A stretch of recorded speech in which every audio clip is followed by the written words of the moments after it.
Well, earlier, Stephen, you mentioned, I want to say you said like the Gill key or something like that. I'd never heard of that before, but I was kind of hoping we could go into talking about the Hitchcock and how you all use the dichotomous key as a teaching method. And Leah, if you want to start with that. Oh, with the Hitchcock. Yeah. That is definitely, as Stephen introduced it, it's definitely one of the more unique things about not just Columbines compared to independent schools, but also compared to university these days. You know, Mm, people who go in to get a botany degree often are not learning how to use the Hitchcock or really like study dichotomous keys in general. So it is, among other aspects of our botanical identification, it's sort of at the foundational level, one of the things that makes Columbine so unique because it's mhm. not easy to learn and it's a process and it can be very, very difficult and frustrating at times, but we take it really slow. We're very patient. It's very hands-on. We're very like we don't allow students to share their Hitchcock. So if you're like going as we're going through and learning how to key out plants, you have to go through it on your own because it's definitely like so many things that we learn. It's definitely one of those things that um you really I just can't see getting it unless you're doing it hands-on on your own and working through the problems. Um yeah, like Howie says when we first introduce it. So the Hitchcock we take the field Hitchcock is a pretty large. Yeah, grab a copy. This is the There we go. Hitchcock.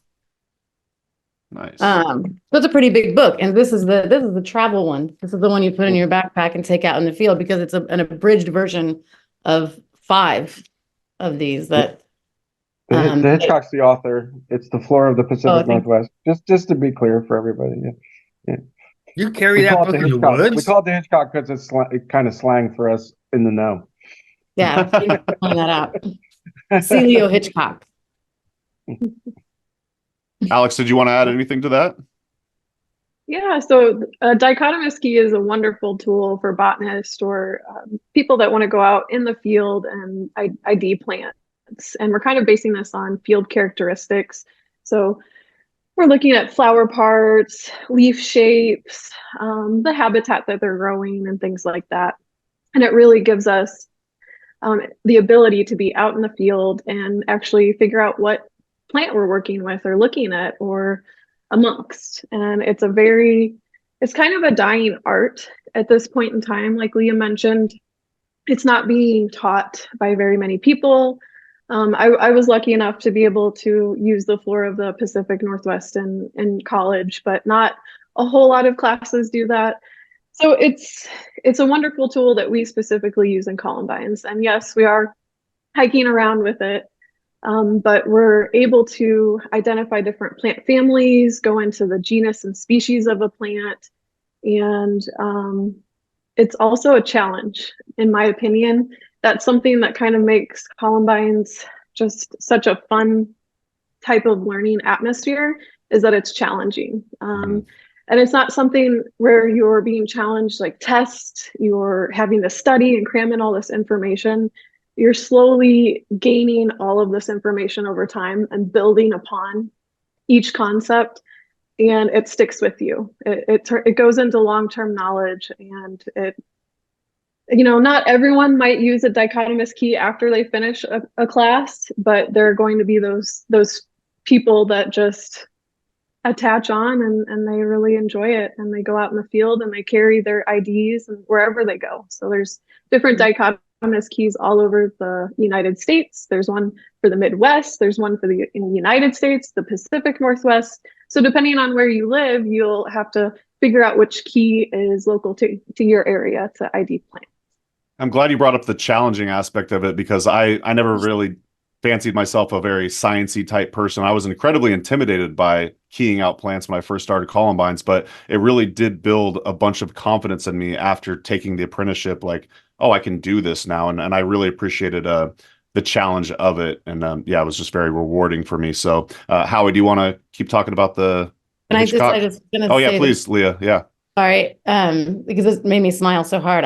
When you said, I'm glad that you brought up the challenge of it. That's the exact sentence I was gonna say, and say that one of the most rewarding things that I experience as a teacher, and it is really it is specific to a lot of things, but definitely with the keying, almost every single student is just certain there's no way I'm going to get this. There's Yeah. no way. And they tell you that, and they say it over and over and over. And one of my favorite things is after a few weeks and then each week after that saying, did you ever think you'd just know all this or know how to do all this? And it's just amazing to watch. It's truly beautiful. I mean, I experienced it 20 years ago, and now I get to watch it happen over and over again. That's so really cool. Well, I think, yeah, I would say that when it comes to the dichotomous key, like so many things at Columbines, we could teach like the field characteristics of a plant, and we say, oh, the plant is this tall, it's this big, it grows in such and such a place, it's got purple petals, the petals are notched, and there's hair on the stem. And we could say, well, there's a poison lookalike.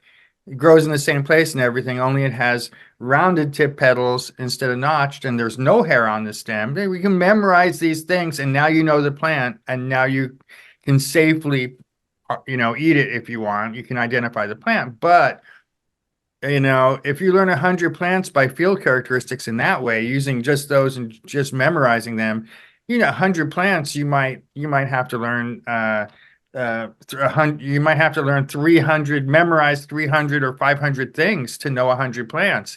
But if you want to learn the key, if you learn 50 big words, you can key out. I mean, you might be slow and you might have to look things up, but that's okay. We're still slow too, but depending on what we're keying out. It's just that if you know 50 big words, then you can work your way through it. The thing about learning the key is that once you learn how to key, you have this generalized knowledge. And instead of just knowing this plant in this one spot, you can now identify any plant in any place if you have the right key. So you have this generalized knowledge that's applicable anywhere.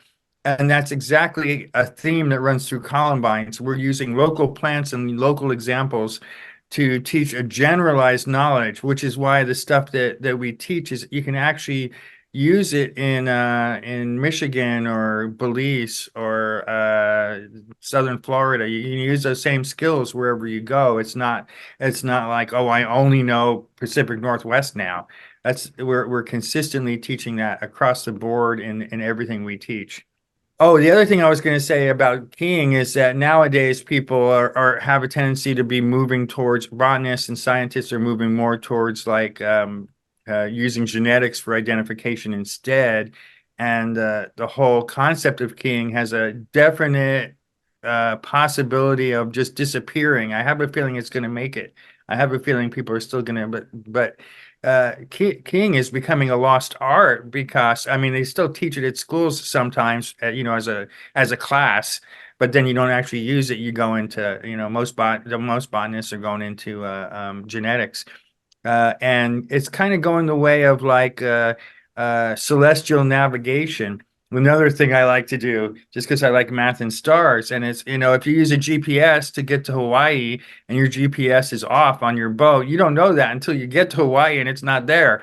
But they don't really teach celestial navigation anymore. That could be a lost skill, or physical assessment where people like take reflexes and doctors actually, touch you and then get information. Nowadays, that's getting lost. That skill's getting lost because we have all these tests and languages and songs of indigenous people just disappearing. This is the same kind of thing.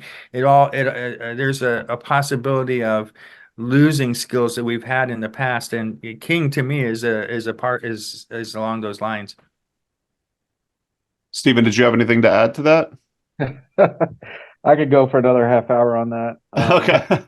I tend to have a different viewpoint of it. I mean, keying might be falling out of, fashion because we're not going to places and needing to know figure out what plants are in those areas for economic reasons. But what Columbines teaches also is taxonomy, and taxonomy is the naming of plants. It's also a description of the plants, of the family, of the genus, of the species. It's the classification. It's knowing how plants are related to each other evolutionarily. And what Howie was describing is that DNA is now the gold standard for how plants are classified, where in the past it was solely based on mainly floral structure. Now it's a combination of DNA and floral structure. But as far as keying goes, yeah, it's becoming a lost art because there's very few who need to go out and key for economic reasons or for jobs. I mean, we Columbines teach keying, so because we're using plants to make medicine, or making tinctures or making preparations. So you want to make sure you have the right plant. And keying's a tool that you can use to determine if you have the correct species. So I think that I'm a little more conservative on the fact that keying is kind of dying. I don't know if it's necessarily dying, but it's just, is there a necessity for it in the general world? Maybe not as much. Yeah.